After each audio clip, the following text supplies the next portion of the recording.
तो अर्जुन के चेहरे में उदासी है, चेहरा मुरझाया हुआ है, चेहरा रूठा हुआ है, ओंठों से कोई शब्द नहीं निकल रहे। अच्छा, युधिष्ठिर जी को भी अपशकुन लग रहे थे। तो युधिष्ठिर जी ने जब अर्जुन को आया हुआ देखा तो पूछा अर्जुन से, प्रिय भ्राता, आखिर चेहरा उदास क्यों है?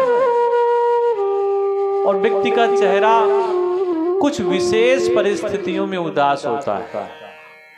किसी ने अपमान कर दिया हो तो चेहरा उदास होता है, किसी की आप सहायता न कर सकें तो चेहरा उदास होता है, किसी ने आपसे कुछ मांगा और आप उसे उसके अनुसार वस्तु न दे सकें तो चेहरा उदास होता है।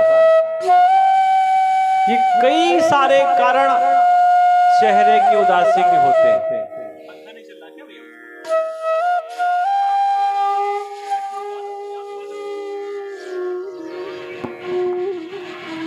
ये चेहरे उदास होने के कई सारे कारण होते हैं। तो आप समझ लीजिए, चेहरा अगर उदास हो तो या तो कोई मन की इच्छा पूरी नहीं हुई, और या फिर आपने किसी की सहायता करने का संकल्प किया हो, न कर पाए। पूछा जब युधिष्ठिर जी ने तो अर्जुन ने बताया कि वो चला गया जिसके होते हमने युद्ध को जीता। वो इस संसार को छोड़ करके चला गया जो पग पग पर हमारा साथी रहा है, जिसने कभी ये नहीं सोचा कि मैं राजा का बेटा हूं और रथ हाँक रहा हूं, जिसने कभी ये विचार नहीं किया कि कौन छोटा कौन बड़ा, जो मिला उसे स्वीकार किया, नहीं मिला तो आलोचना अवहेलना नहीं की। वो इस संसार को, इस धराधाम को छोड़ करके चला गया। वो बात कर रहे थे भगवान कृष्ण की। युधिष्ठिर जी ने भी कहा कि अगर भगवान इस धराधाम को छोड़ करके चले गए हैं तो फिर हमारा धरती में रहने का कोई मतलब नहीं बनता, और अब हम लोग भी इस राज सिंहासन को छोड़ करके आगे की यात्रा में जाएंगे। अब हम लोग भोजन करना सीखेंगे। करहीं आहार साक फल कंदा, सुमिरहि ब्रह्म सच्चिदानंदा।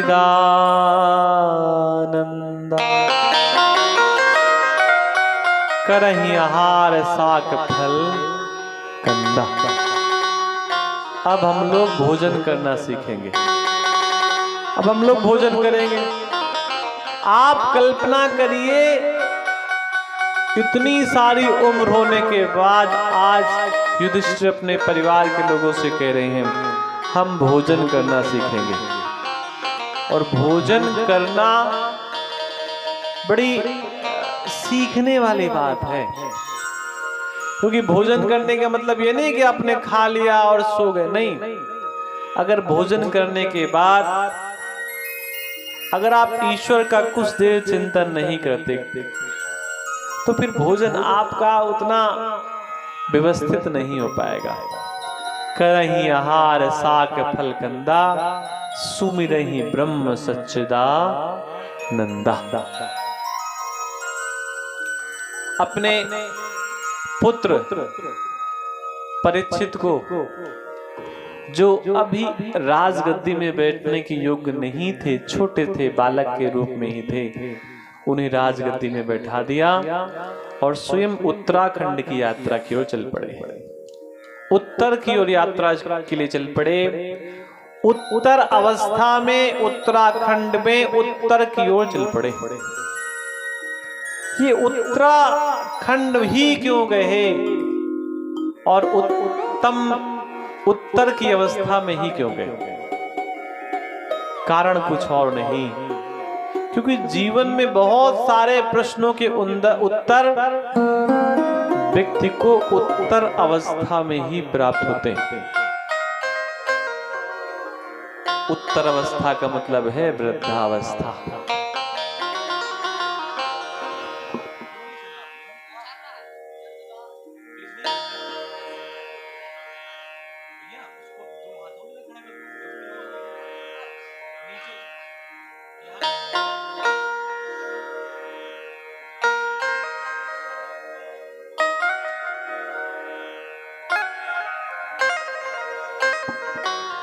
परीक्षित जी राजगद्दी पर बैठे। एक दिन परीक्षित के मन में भाव जगा और सबके मन में भाव जागता है कि हमारे पूर्वज हमें क्या दे करके गए हैं, और वही देखने के लिए परीक्षित अपने घर की कोठरी में घुस गए। अब यहाँ की भाषा में घर की कोठरी कहेंगे, वहां तो महल थे। होता है ना, एक कक्ष ऐसा होता है जिसमें महंगी महंगी चीजें रखी होती हैं। उस कक्ष में जब घुसे, प्रवेश किए, तो लिखा था कि इसको विशेष परिस्थिति में ही कक्ष को खोला जाए। कक्ष को खोला तो बहुत सारे मुकुट थे, बहुत सारे आभूषण थे, और उसी कक्ष में एक संदूक ऐसे रखी थी जिसमें बिल्कुल लिखा था इसे किसी भी परिस्थिति में न खोला जाए। ऐसी कई सारी चीजें होती हैं जहां पर गांव के बाहर ट्रांसफार्मर लिखे होते हैं, लगे होते हैं, वहां पर लिखा रहता है डेंजर जोन, खतरा है यहाँ पे। कई लोग जाकर के उसी को पकड़ लेते हैं झगड़े की अवस्था में। कई तो बेचारे पकड़ करके प्राण गंवा देते हैं, और कई बेचारे चलती हुई बिजली में तार काट के उसका तेल भी निकाल लाते हैं। दोनों भी स्थितियां होती हैं।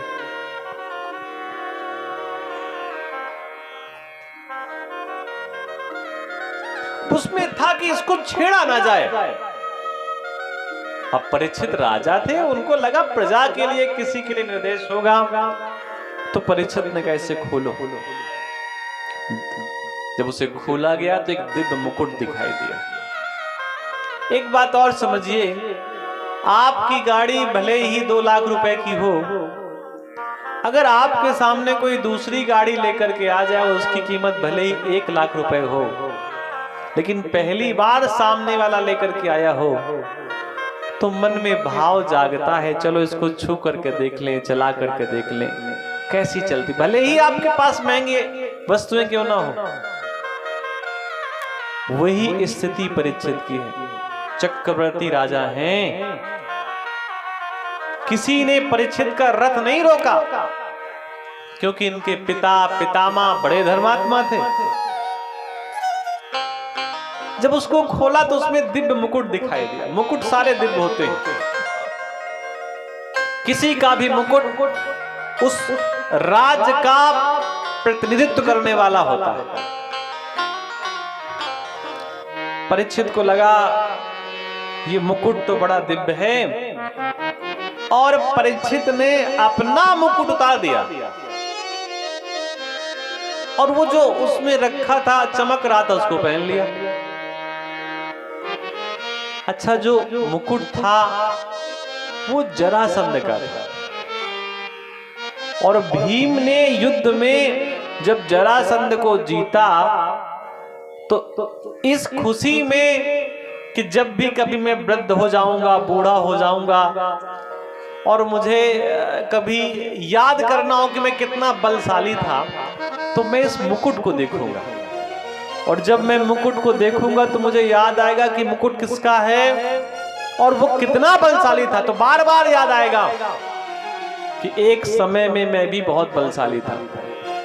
परिवार के लोग कहते रहे हमारा मुकुट दे दो, मुकुट हमारे राज्य का तिलक है, लेकिन भीम ने उस मुकुट को नहीं दिया, बाकी सब कुछ तो वापस कर दिया। उसी मुकुट को जैसे ही परीक्षित ने अपने मस्तक पे धारण किया, ध्यान रखिए, मस्तक पे जब भी कोई चीज आप धारण करते हैं, उस वस्तु की सकारात्मकता और नकारात्मकता तत्काल मस्तक में प्रभाव देती है। अगर मंदिर का प्रसाद आपने मस्तक पे धारण करके उसको स्वीकार किया है, तो वो जिस देवता का है वो अपनी सकारात्मकता आपको प्रदान करेगा। आपने किसी के चोरी के किए हुए धन को आपने स्वीकार किया है, तो वो अपनी विशेषता आपको जरूर देगा। एक ऐसे व्यक्ति का मुकुट धारण किया जो बहुत बड़ा पापी था, उसी समय मन के विचार बदल गए, और मन के विचार बदले तो मन में भाव जगा कि चलो आज मृगया करने चलते हैं। मृगया का मतलब जंगल में जाकर के ऐसे पशुओं का वध करना जो किसी न किसी प्रकार से समाज में अत्याचार करते हैं, दूसरे लोगों को हानि पहुंचाते, ये मृगया का प्रमुख उद्देश्य था। मृगया करने के लिए जैसे ही परीक्षित चले, रास्ते में उन्हें एक ऐसा पुरुष मिला जिसके बाल बिखरे हुए थे, आंखें लाल लाल, चेहरा बड़ा सुंदर नहीं था, वो कुछ विचित्र टाइप का था, और वो कुछ ऐसा था जिसे देख करके मन प्रसन्न ना हो। ऐसे स्वरूप वाले जब किसी व्यक्ति को, एक व्यक्ति को परीक्षित ने देखा, तो परीक्षित को देख करके अच्छा नहीं लगा, और परीक्षित ने अपनी नंगी तलवार निकाली उसके प्राण लेने के लिए। और जैसे ही प्राण लेने के लिए तलवार निकाली, तो वो जो बिखरे बाल वाला, आंखें लाल लाल वाला पुरुष था, राजा के चरणों में जाकर के अपने मस्तक को उसने रख दिया। और वो कोई और नहीं था, वो कलयुग था। कलयुग ने जैसे ही अपना मस्तक राजा के चरणों में रखा, तो राजा ने उसी समय उससे पूछा, भैया तू मेरे राज्य में क्या कर रहा है? तुझ तो बड़ा अच्छा व्यक्ति नहीं है, देखने में बड़ा अव्यवस्थित लगता है, इस राज्य में क्या कर रहा है? कलयुग ने कहा, स्वामी मैं तो समय हूं, समय को थोड़ा बहुत आप परिवर्तित कर सकते हैं, समय को नष्ट नहीं कर सकते, समय का उपयोग कर सकते हैं, समय का दुरुपयोग कर सकते हैं, लेकिन ये सोचें कि समय को नष्ट कर देंगे, ये भूल है। राजन मैं समय हूं, मैं कलयुग हूं। आप इतने धर्मात्मा राजा हैं कि कलयुग तो कई वर्ष पहले प्रारंभ हो गया था,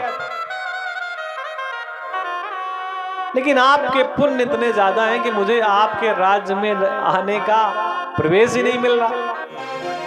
आज जब जंगल में आप आए तो मुझे ऐसा लगा आपसे भेंट कर ली जाए।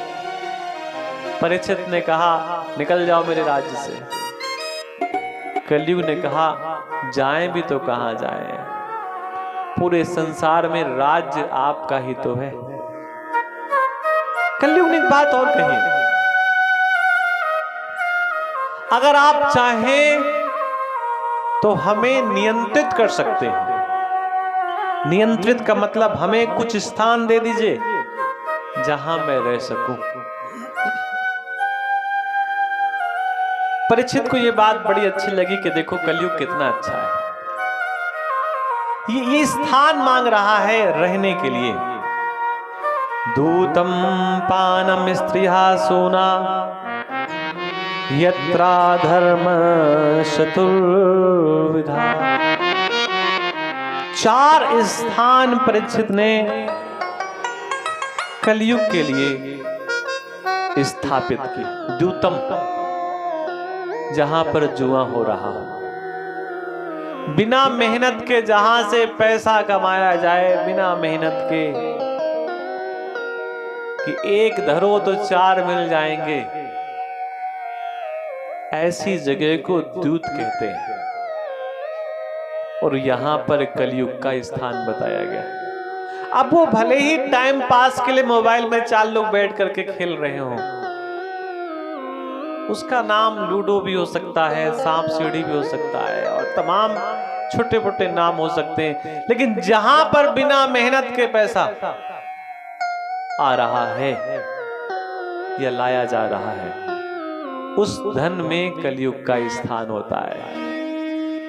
और जैसा खाओ अन्न वैसा हो जाए मन, जैसा पियो पानी वैसी हो जाए वाणी। तो पहला स्थान द्यूत का दिया। दूसरा पानम, कोई भी ऐसी वस्तु पीना जिसको पीने के बाद ये भी पता ना चले किस व्यक्ति के साथ क्या व्यवहार करना है, जिसको पीने के बाद बुद्धि बिगड़ जाए, जिसको पीने के बाद, जिसको ग्रहण करने के बाद व्यक्ति अपने घर का पता भूल जाए।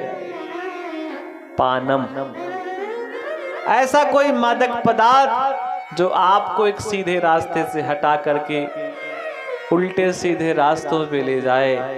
अगर ऐसी वस्तु का भी कोई सेवन करता है तो कलयुग ये नहीं कह रहा कि मैं किसी व्यक्ति के अंदर हूं, मैं उस वस्तु में हूं, और उस वस्तु का जो सेवन करेगा वो मेरे प्रभाव में आ जाएगा। तीसरा स्थान दिया स्त्रियां, किसी की लक्ष्मी में, किसी के धन में, किसी के मान सम्मान को चोट पहुंचाने में अगर आपका मन लग जाए, किसी का धन छीनने में आपका मन लग जाए, आप किसी की पुत्री, बेटी और पत्नी में कुदृष्टि रखते हैं, तो जो कुदृष्टि है वहां पर कलयुग का स्थान बताया गया। और चौथा स्थान बताया गया निर्दयता। केवल थोड़े से जिह्वा के स्वाद के लिए किसी निर्जीव प्राणी के प्राण ले लिए जाएं, ऐसे स्थान पर भी कलयुग का वास बताया गया। वो करने वाला कोई भी हो, आज अगर आप पुण्य का थोड़ा भी कार्य करते हैं तो वो आपके साथ जुड़ गया। कितनी सारी वस्तुएं हैं। कुछ लोग तो ऐसा बताते हैं भोजन बनाने वाले कि अगर 2 प्रकार का भोजन भी दिन में बनाया जाए तो भोजन इतने प्रकार का है, प्रसाद इतने प्रकार का है कि साल के दिन बीत जाएंगे और दोबारा उस भोजन को बनाने का नंबर नहीं आएगा। बस बनाना तो कोई आता है, किसी को आता हो, लेकिन केवल इसलिए कि किसी के प्राण लेने में बड़ा आनंद आता है, केवल इसलिए कि किसी के प्राण लेने में हमें अधिक धन की प्राप्ति होती है।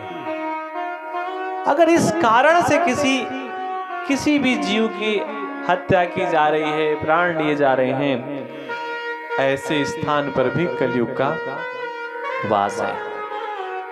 और प्रयास करना चाहिए इन चारों स्थानों से व्यक्ति दूर रहे।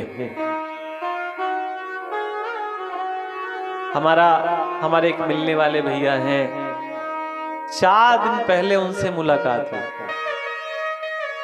उन्होंने एक बड़ी महंगी बात कही। उन्होंने कहा 300 रुपए कमा करके भी व्यक्ति अपने परिवार का पालन पोषण बहुत अच्छे से कर सकता है। अगर वो 300 रुपए भी, 400 रुपए भी, 500 रुपए भी प्रतिदिन कमा रहा है और 3000 कमाने वाला भी अगर नशे का आदी हो जाए तो परिवार चलाना बड़ा कठिन हो जाता है। हमने कहा, उससे पूछा, हमने कहा ये बताओ वो तो 3,000 कमा रहा है, तो ऐसे कैसे आप कह दे रहे उसकी कमाई ज्यादा है? तो उन्होंने कहा कि जब कमाई ज्यादा है और एक बार जब व्यक्ति नशे में उतारू हो जाता है तो इतने ज्यादा दोस्त हो जाते हैं कि फिर वो 3,000 भी कम पड़ जाते हैं और नशा व्यक्ति का पूरा नहीं होता। तो इन सारी चीजों से व्यक्ति को बच करके रहना चाहिए। कलयुग ने कहा, स्वामी इनमें हम रहेंगे तो मर जाएंगे, यहां तो सांस भी नहीं ले सकते सही ढंग से। अरे कोई एक ऐसा स्थान तो बताओ जहां मैं खुल करके बैठ सकूं, सांस ले सकूं। यहां तो मेरी हत्या हो जाएगी, मेरी मृत्यु हो जाएगी। कलयुग ने कहा एक स्थान है, आप वहां पे रह सकते हैं, और वो स्थान है स्वर्ण। स्वर्ण कहते हैं सोने को। अब ये ना सोचो कि सोने में कलयुग रहता है। सोने का मतलब ऐसा स्वर्ण जो कहीं से चोरी से लाया गया हो, छीना गया हो, किसी का लूटा गया हो। कई लोग करते हैं ना, रास्ते पे खड़े हो जाते हैं डंडा लेकर के, ये निकाल दो, हाथ का चूड़ा निकाल दो, हाथ उंगली की अंगूठी निकाल दो। ऐसी जगह पर छीने हुए स्वर्ण में भी कलयुग का स्थान बताया गया, चोरी का हो। अच्छा, जो मुकुट पहन रखा था परीक्षित ने, वो छीना हुआ ही था, और छीना किससे गया था? अश्वत्थामा से। भीम ने छीना था। अब राजा का आदेश हो गया तो कलयुग ने सोचा कहीं दूसरी जगह क्यों जाए, राजा से शुरुआत करते हैं। उसी मुकुट पे वो कलयुग बैठ गया, और कलयुग का सबसे बड़ा प्रभाव है भूख लगती है। अब आप सोचेंगे भूख तो सबको लगती है, भूख लगती है मान की, भूख लगती है सम्मान की, भूख लगती है इस बात की कि मैं इतना बड़ा और मुझे जो स्थान मिला वो इतना छोटा क्यों। भूख इस बात की लगती है। कई लोग द्वार में तब तक खड़े रहते हैं जब तक उनके लिए वीआईपी कुर्सियां ना आए, बाकी वहां पर चारपाई भी रहती है, ऐसा स्थान रहता है कि व्यक्ति बैठ जाए। लेकिन ये स्वभाव है कलयुग का। अगर ये आपके अंदर हावी हो गया तो इस प्रकार की भूख व्यक्ति के अंदर जागृत हो जाती है। मान सम्मान की भूख परीक्षित के अंदर भी जागृत हुई। परीक्षित थोड़ा आगे पहुंचे तो वहीं पर शमीक मुनि का आश्रम था। एक महात्मा थे और वो तपस्या कर रहे थे आंख बंद करके। परीक्षित को ऐसा लगा हमें देख करके आंख बंद किए। परीक्षित ने कहा, ए महात्मन उठ, मैं चक्रवर्ती राजा हूं, चक्रवर्ती सम्राट हूं, और मुझे प्यास लगी, मुझे पानी दे। अच्छा, महात्मा तो आंख बंद किए बैठे थे, उन्हें पता ही नहीं चला कि कौन आया कौन गया। तो मन में भाव जगा कि इसने मेरा अपमान किया। मैं राजा हूं, ना तो मुझे बैठने के लिए कहा, और मैंने पानी मांगा तो मुझे पीने के लिए जल भी नहीं दिया। मन में भाव जगा ये महात्मा ठीक नहीं है, लगता है नकली महात्मा है, इसके प्राण ले लेने चाहिए।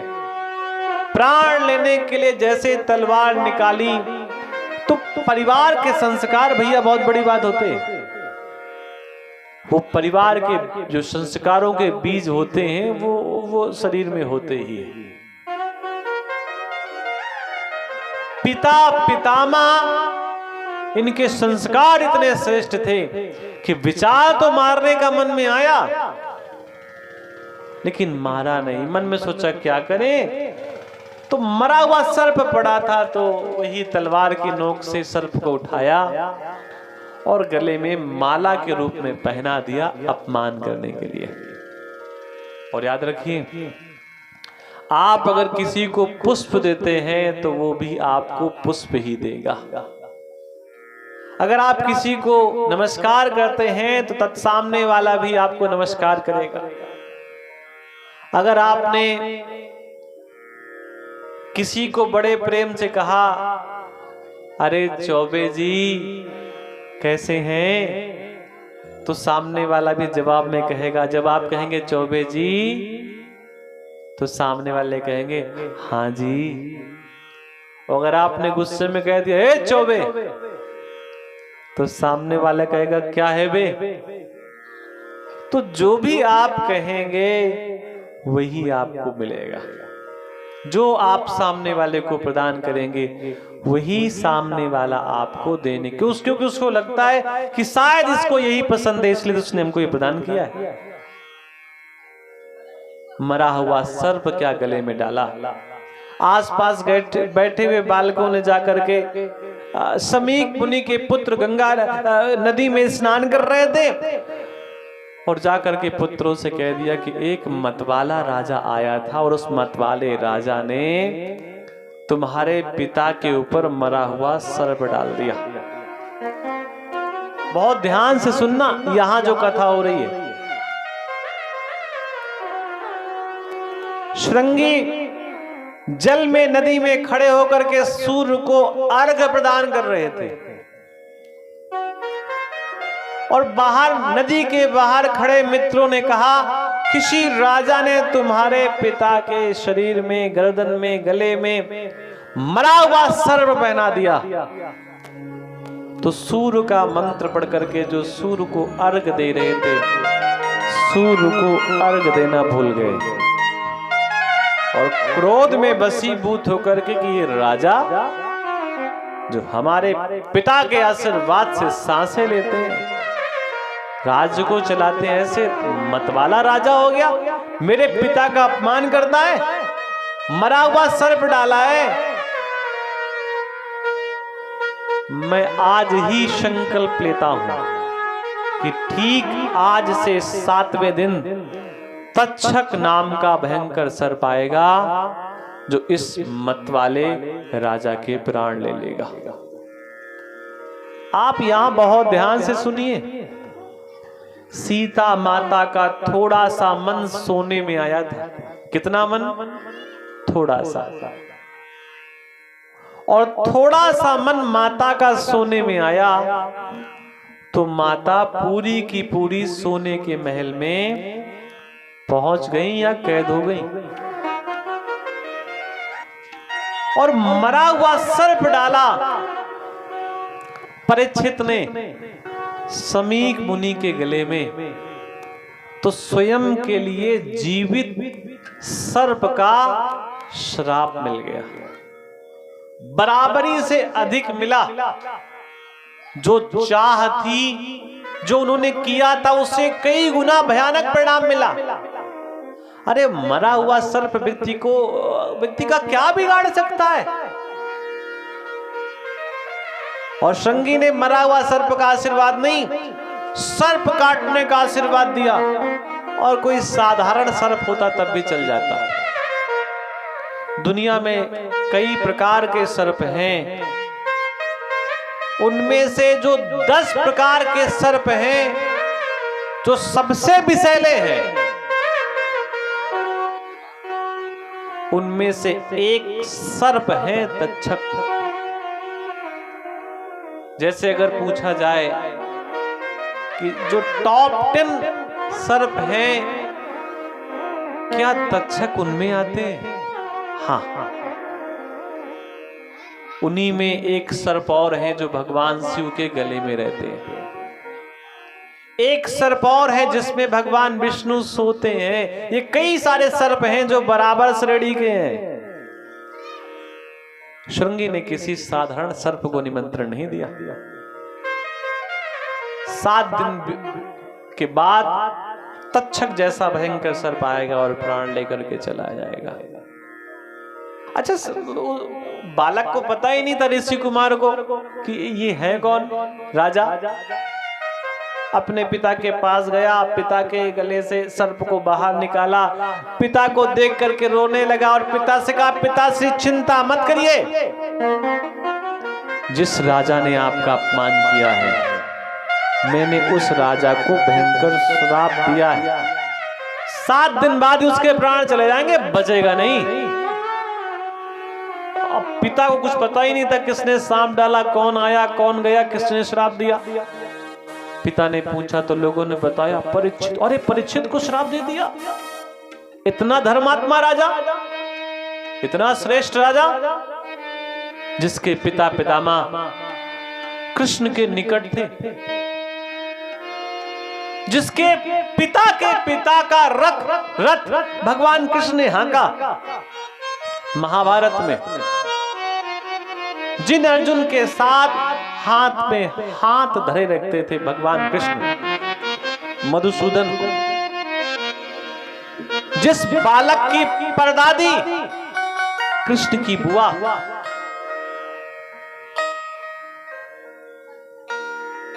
और उस परिवार के बालक को आपने श्राप दे दिया, ये उचित नहीं किया। तत्काल महात्माओं ने संदेश भेजा कि राजन, जीवन में केवल 7 दिन शेष बचे हैं आपके, और इन्हीं 7 दिनों में जो करना है वो कर लीजिए। और हम सबके जीवन में भी केवल और केवल 7 दिन ही हैं, रविवार से लेकर के शनिवार तक। 8वां कोई दिवस बना ही नहीं, और हमारी और आप में से किसी की भी सांसें जब बंद होगी तो इन्हीं दिनों में बंद होनी। इसलिए संदेश भिजवा दिया कि परीक्षित से कह दो जो हो सकता है वो कर ले। अभी परीक्षित घर पहुंचे नहीं थे, परीक्षित की पत्नी घर में जो बैठी थी, भगवान के सामने दीपक प्रज्वलित करके अचानक दीपक की ज्योति उनकी हिलने लगी। ऐसा लगा जैसे दीपक ठंडा हो जाएगा। खिड़कियों की ओर देखा, बाहर देखा तो मौसम ऐसा था नहीं, आखिर दीपक मेरा क्यों बुझ रहा है। पत्नी ने मन में विचार किया, मंत्री से पूछा राजा कहां गए। कहीं राजा ने किसी का अपमान तो नहीं कर दिया, कहीं राजा ने किसी को चोट तो नहीं पहुंचा दी, क्योंकि मेरा दीपक बुझ क्यों रहा है। आज तक कभी ऐसा नहीं हुआ कि दीपक मैंने प्रज्वलित किया हो और बुझ रहा हो, और बुझ भी जाता अगर आंधी चल रही होती तो कोई बात नहीं थी, लेकिन मौसम तो बड़ा अनुकूल है। तब तक तो राजा द्वार पर आए। राजा का शरीर पसीना पसीना था, चेहरे की चमक गायब थी। राजा को समझ में नहीं आया तो मैं क्या करूं। तभी रानी ने राजा के कंधे से पीतांबरी उतारी, राजा का मुकुट उतारा। तब राजा को होश आया, क्योंकि सारा का सारा दोष उस मुकुट का था, क्योंकि मुकुट छीना हुआ था और उसी मुकुट में कलयुग का वास था। कलयुग सर से उतरा, राजा को होश आया। राजा ने कहा देवी मैंने बहुत बड़ा अपराध कर दिया, और इतना बड़ा अपराध कर दिया जिस अपराध का कोई प्रायश्चित नहीं है। जो मैंने अपराध किया है उसके लिए अगर मुझे मृत्युदंड भी दिया जाए तो वो भी छोटा है। परीक्षित ने मन में विचार किया, अब मैं राजमहल में नहीं रहूंगा, राजमहल को त्याग दूंगा। मन में भाव जगह कहां जाए, याद आया गंगा एक ऐसी नदी है जो सब बड़े से बड़े पाप को भी काट सकती है। जिन चरणन से निकसी सुरसरी, शंकर जटा समाई।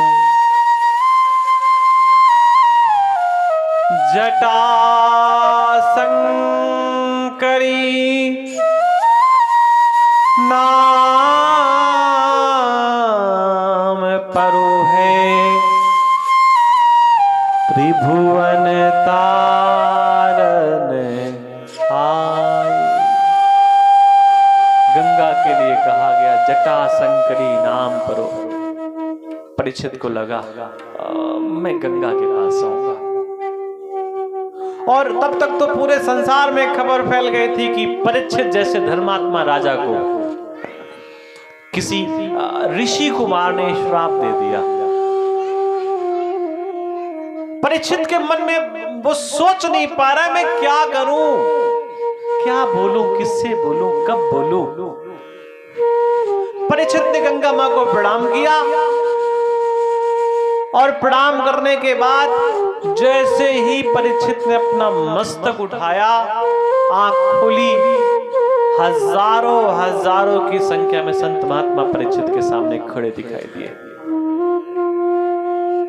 भयंकर दुख था और वो दुख उसी समय सुख में परिवर्तित हो गया जब अपनी आंख के सामने परीक्षित ने संत महात्माओं को देखा। मन में भाव जगा, अब तो संत महात्मा आ गए, अब तो ऋषि आ गए हैं, अब तो कल्याण हो जाएगा, अब तो निश्चित मेरा कल्याण हो जाएगा। और मन में बड़ी अभिलाषा है कि अब तो ये सब कुछ न कुछ बोलेंगे। लेकिन भैया बोलना तो सबको आता है, क्या बोलना है ये नहीं आता है। उन संत महात्माओं में भृगु, वशिष्ठ, चमन, पाराशर, सारे के सारे संत महात्मा थे। इतने बड़े बड़े संत महात्मा थे कि चाहे तो एक ब्रह्मा बना सकते हैं, चाहे तो नई सृष्टि बना सकते हैं, चाहे तो दुनिया बना सकते हैं। इतनी बड़ी कठिनाई उनके सामने कुछ नहीं है जिसका समाधान उनके पास ना हो। लेकिन आज फिर भी नहीं बोल रहे, और नहीं बोल रहे तो भी डर लगने लगा परीक्षित को, आखिर ये बोल क्यों नहीं रहे। उसी समय सूर्य के समान चमकते हुए 16 वर्षीय 16 साल के एक महात्मा आते हुए दिखाई दिए। और जब वो आते हुए दिखाई दिए तो सभी ने हाथ जोड़ करके उन्हें प्रणाम किया। वैसे तो वो एक स्थान पर उतने ही समय तक रुकते थे जितने समय तक गाय दूही जाती थी, लेकिन आज बहुत बड़ा संकट था और वो कोई और नहीं सुखदेव मुनि थे।